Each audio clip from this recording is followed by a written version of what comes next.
human freedom as our priority, the day we see ourselves as equal humans who require salvation, I know it's a religious term, but that's what we need.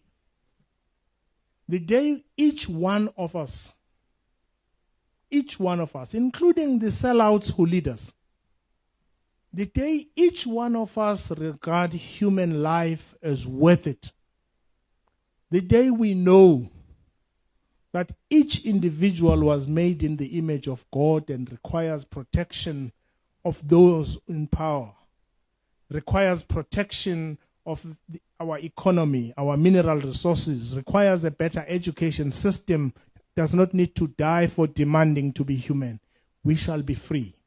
It is at that point that we'll be free. And our leaders huff and puff. They were huffing and puffing yesterday, telling our people things they told them 5 years ago, because they refused to nationalize banks, they refused to give people land without compensation, something they promised, they refused to give our people free health. Only in this country you can debate for 30 years that human beings require free health care and a free education. If you think education is expensive, try ignorance. It is their ignorance that makes us kill, that makes them kill us. It is their ignorance that makes them angry when we tell them the truths we tell them. We don't tell them these truths because we are better. We are human like them. I'm human like each one of them. But most of us, since we're 18, have done nothing else but persuade our people that the struggle for liberation was worth it. I don't know what to say to most of them when I see them now. I don't know what to say to them when they say, didn't we tell you that your leaders will sell you out? And we've sold out not just one country, but the entire continent is subjected to its former colonial powers. And the reason we speak from both sides of the mouth when we talk about Ukraine and Russia, when we talk about multilateral structures, it's because we want to live a double life. We want to please Western countries who colonized us. We also want to please friends who helped us through during liberation, because we don't know what we stand for. It shouldn't be that difficult to live truthfully. You shouldn't have to speak in any diplomatic terms to tell truths as a country to your people and to the world. We shouldn't be told by Biden what to do. We shouldn't be told by Biden which people to hate. And one of the dangers we've reached at this point is that when all of these three arms of the state, the judiciary, the executive, and the legislature, none of them is independent enough to tell the other you are wrong. Our people have nowhere to go. And it's at that point that they will see true insurrection. It's when our people can go to no structure of government to seek protection. And we are heading there, you're right. It's going to happen in one day. And the people will leave and go to the US because they have money, and they will leave us to pick up the pieces. When they privatize all state institutions because they want profits, because they are pleasing their companies, they will leave us and go and settle in Canada where their profits have gone. And we will be left to pick up the pieces, to refurbish Alexandra, to make our people live decently again. And we will call Bishop Vereen to pray for us again, but our country will be gone. And it's for that reason that I think the only way we can prevent Marikana from happening again is that we hold our leaders accountable, or else they must ship out. And this belief that elections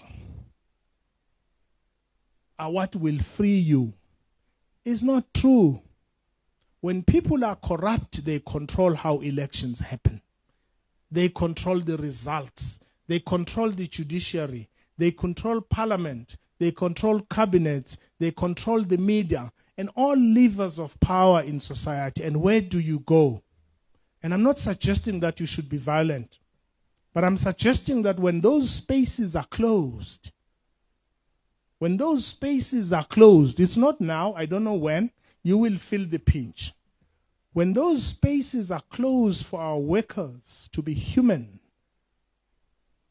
to get benefits from what they suffer for underground and elsewhere, when our young people know that they have no future under this system, and when those institutions of the state can no longer protect you, it is not a crime to seek other means to overthrow a government. It would be a sin to allow a sinful, evil state to destroy generations while you tolerate it, while you watch. The sin would not be turning against that system. The sin is watching it and tolerating it. When our people are condemned for the next 400 years. And as I close, let me go to where I started. These deaths do not happen by accident. They happen because colonialism has taught us to despise ourselves, to hate black lives ourselves, because we do not think we are worth it. Ladies and gentlemen, how many killers during apartheid have we been told about? Many. De Kock, many of them. None of them. And I'm not suggesting the people I'm going to mention are innocent. I don't know. That this country can watch a woman for 12 months, Busisiwe Mkhwebane is being victimized on TV because she's black. It's something we've not done even to those who killed our people in 1976. And I know we do this because we are saying we are making people account. We've not made a man who said concomitant action must be taken for people to die. We've not asked him to account. Yet he has the nerve to put one black woman to be abused by men every day on TV, colluding with their white masters who handled them under apartheid when we all thought they were comrades. We tolerate it. The reason we tolerate it, we've not put Joe Mamasela there. We've not put Jon de Kock there. Many apartheid killers are at work now, handling the people they used to handle in the 80s that we thought are our leaders. And they kill us because they have become an extension of those people. Therefore, the people of Marikana, the people that I mentioned, are a symbol to us, a shining light to our consciences about what we must do, what we should never tolerate. The next time one black person is killed by this state, I want each one of you to know it's no longer government's problem. It's us. It's what we tolerate. And the next time our people live in poverty in a country that probably could be the richest country in the continent, the next time, which is tonight, an African person goes to bed without food. A child goes to school barefoot. A woman gives birth at the reception of a public hospital. When that happens tonight and tomorrow, it's no longer the fault of our government, because I have given up on them as spiritually vacuous people who've betrayed their own. The problem is us, and that we've decided to tolerate yet again the victimization, the exploitation, and the murder of an African body, of an African person, because spiritually we've not turned our lives to look deep inside ourselves and how do we treat black lives. And our leaders must learn from us that black lives matter, that people in Marikana matter, that people who died in Langa matter, that people who died in Sharpeville matter, that people who died in Phoenix matter. And all of this sophisticated language that we hear every day. And our leaders have mastered this thing of speaking for 5 minutes, saying nothing, speaking English, but saying nothing about the plight of our ordinary people. And as I said, I invite you, if you think I'm too critical of this state, I invite those of you like me who live in suburbs, just leave your safe suburb a bit, drive to Soweto, drive to Alex, and if you do have time, drive to our rural areas, and you tell me those children you will see at the street corners who have nothing to do at 11 o'clock midday will ever change their lives. And if you can tolerate that, there's no hope for you. There's no hope for us.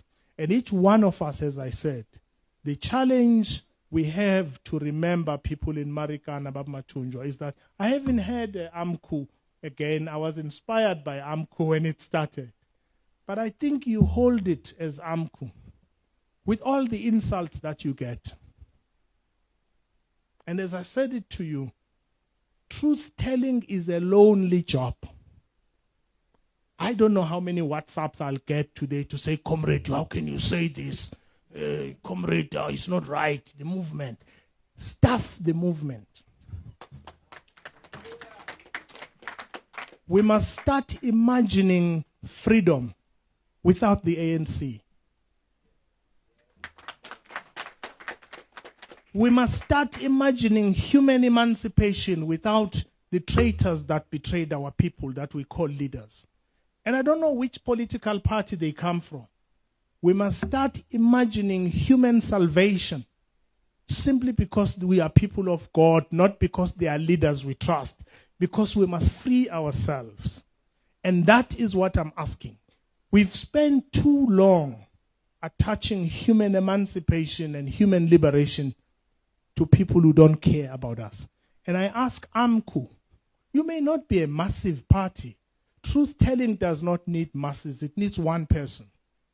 It's to continue to tell people the truth.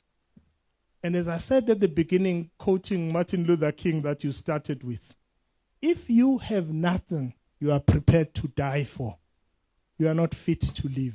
Thank you.